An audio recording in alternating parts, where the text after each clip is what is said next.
Dalam waktu semalam, Jumat tanggal 16 Maret tahun 2024 terjadi dua aksi tawuran di Kota Palembang, Provinsi Sumsel.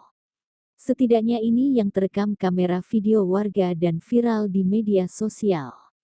Dalam laman Instagram @palembang.update tampak rekaman video warga yang memperlihatkan sekelompok pemuda terlibat tawuran di Jalan Soekarno-Hatta Palembang. Sambil membawa kayu panjang dan senjata parang panjang, beberapa pemuda itu terlihat berlarian mengejar pemuda yang lain. Ada yang berkendara motor, ada yang jalan kaki. Di hari yang sama, aksi tawuran terjadi di Jalan Sultan Syahrir, Palembang. Tawuran yang diperkirakan terjadi Jumat malam tanggal 16 Maret tahun 2024 sekitar pukul 21.53 WIB terekam kamera CCTV warga.